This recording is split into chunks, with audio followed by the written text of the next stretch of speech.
لائق ور نوجوانوں، مستقبل کے ہونہار عزیز بچوں،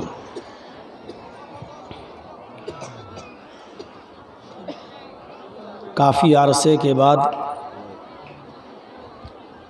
آپ کے اس دیار میں میری تشریف آوری ہو رہی ہے۔ بیچ میں اتنے سال کب گزرے اور کیسے گزرے، اس کا احساس نہ آپ کو ہو سکا نہ ہمیں ہو سکا، اور ایک لمبی مدت کے بعد دیر ہی سے صحیح لیکن آپ کے اس دیار میں تشریف لا رہا ہوں، اور آپ لوگوں نے بہت ہی خوبصورت اجلاس منعقد کیا ہے، اور اس اجلاس کے اندر مختلف علماء کرام نے اپنے مختلف انداز میں اپنے مختلف عناوین پر آپ کے سامنے کتاب و سنت کی باتیں کہی ہیں۔ میری باری آئی ہے، اور میرے بعد بھی ایک بنگلہ مقرر ہیں جنہیں آپ کو سننا ہے۔ اللہ تعالیٰ سے دعا کرتا ہوں کہ الہ العالمین ہم سبھی کہنے والوں کو بھی اور سننے والوں کو بھی جو باتیں کہی جا رہی ہیں ان پر عمل کرنے کی توفیق عطا فرما۔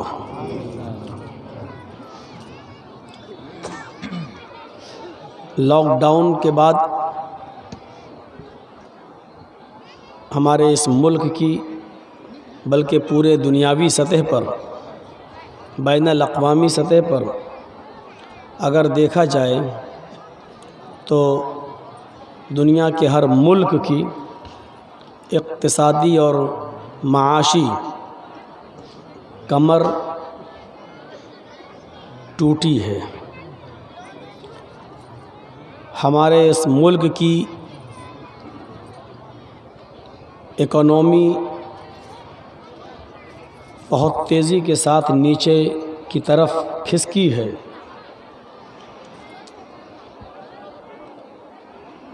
اور سبھی کو پریشانیوں کا سامنا کرنا پڑا ہے۔ کووڈ-19 جس کو ہم کورونا کے نام سے جانتے ہیں، یہ تھا یا نہیں تھا، یہ ایک بحث کا مدعا ہے، یا WHO کی اس میں کچھ سازش تھی، یہ ساری چیزیں ایک بحث کا مدعا رکھتی ہیں، لیکن یہ حقیقت ہے کہ اس نے ہمیں اور آپ کو بہت پیچھے کر دیا ہے، خاص طور پر ہمارے مدارس اسلامیہ کو، اور جگہوں پر تو اسکولوں کی اور کالجز کی، یونیورسٹیز کی پڑھائی آن لائن ہو رہی ہے، چل رہی ہے، لیکن مدارس اسلامیہ کے وہ بچے اور بچیاں جنہوں نے کبھی موبائل دیکھا بھی نہیں تھا، چھوا بھی نہیں تھا، ان کو آن لائن پڑھائی کے بارے میں جو بالکل جانکاری نہیں تھی، اور پھر یہ اہل علم حضرات اچھی طریقے سے جانتے ہیں علماء کہ عربی کی تعلیم اتنی ہارڈ اور سخت ہوتی ہے کہ وہ آن لائن بھی بہت مشکل ہے کہ اس کو گھر بیٹھے کوئی بچہ سمجھ سکے۔ اس کے لیے آمنے سامنے ہونا، روبرو ہونا، سوالات کرنا، یہ ان کے سامنے ایک بڑا مہم مسئلہ ہوتا ہے، اور بغیر سامنے اساتذہ کے سامنے بیٹھے ہوئے وہ جلدی سے سمجھ میں نہیں آتی ہے۔ اللہ تعالیٰ ہمارے اس ملک میں آسانی پیدا فرمائے، کووڈ-19 سے ہمیں اور آپ کو نجات عطا فرمائے، میں نے آج کے اس خطاب کے اندر اپنا موضوع رکھا ہے جس کی ضرورت ہے، سماج کو بھی ہے، سوسائٹی کو بھی ہے، معاشرے کو بھی ہے، ہمیں اور آپ کو سب کو ہے۔ رکھا ہے میں نے تقوی، پرہیزگاری، عبادت کی روح ہے تقوی۔ اگر باڈی میں سے روح کو نکال لیا جائے تو وہ باڈی بے جان ہو جاتی ہے، اور جب باڈی بے جان ہو جاتی ہے تو پھر اس باڈی کی کوئی قدر نہیں کرتا۔ ہماری اور آپ کی قدر ہمارے گھروں میں اسی وقت تک ہو رہی ہے جب تک ہماری باڈی میں روح ہے، آتما ہے۔ ہمیں کھانے کو بھی پوچھا جائے گا، پینے کو بھی پوچھا جائے گا، چائے کو بھی پوچھا جائے گا، ناشتے کو بھی پوچھا جائے گا،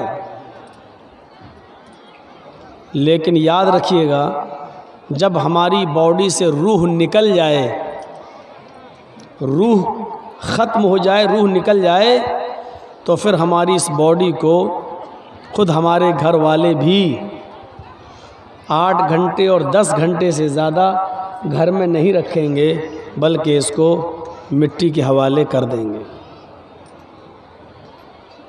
باڈی کی قدر نہیں ہے، قدر ہوتی ہے روح کی۔ عبادت ایک باڈی ہے اور عبادت کی روح ہے تقوی۔ پڑھیے قرآن، صاف طور پہ اللہ تبارک و تعالیٰ فرما رہا ہے لَن يَنَالَ اللَّهَ لُحُومُهَا وَلَا دِمَاؤُهَا وَلَكِن يَنَالُهُ التَّقْوَى مِنكُمْ۔ تم جو قربانیاں کرتے ہو، تم جو جانوروں پر چھریاں چلا کر اللہ کی راہ میں جانوروں کی قربانیاں دیتے ہو، اللہ رب العالمین کے پاس تمہاری اس قربانی کا نہ تو گوشت پہنچتا ہے نہ خون پہنچتا ہے۔ لَن يَنَالَ اللَّهَ لُحُومُهَا، نہ تو گوشت پہنچتا ہے، وَلَا دِمَاؤُهَا، اور نہ ہی خون پہنچتا ہے، وَلَٰكِن يَنَالُهُ التَّقْوَى مِنكُمْ، وہ تو تمہارے دلوں کا تقوی ہوتا ہے۔ اللہ رب العالمین تقوی دیکھتا ہے، روح دیکھتا ہے کہ تم نے یہ قربانی کس نیت سے کی ہے، تمہارا ارادہ کیا تھا۔ میرے پڑوس میں ایک بکرا لایا، اچھا ہم تو زیادہ پیسے والے ہیں، ہم تو 3 لائیں گے،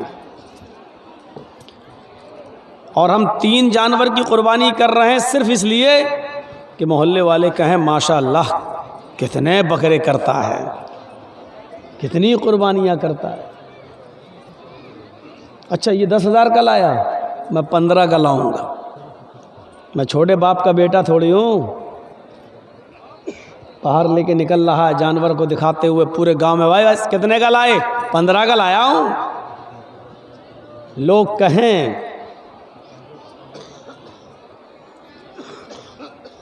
عبادت کی روح کیا ہے؟ تقوی۔ بیکار ہے یہ قربانی، اور صاف طور پر کہہ دیا کہ جو تم قربانیاں کر رہے ہو اللہ رب العالمین کو نہ تو اس کا گوشت پہنچتا ہے نہ اس کا خون پہنچتا ہے، وہ تمہارے دلوں کا تقوی دیکھتا ہے۔ تقوی یہی روح ہے۔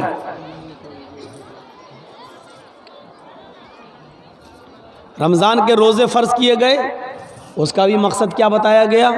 لعلکم تتقون، یا ایھا الذین آمنوا کتب علیکم الصیام کما کتب علی الذین من قبلکم لعلکم تتقون، اے ایمانو والو تمہارے اوپر رمضان کے روزے فرض کر دیے گئے جیسا کہ تم سے پہلے کے لوگوں پر فرض کیے گئے تھے۔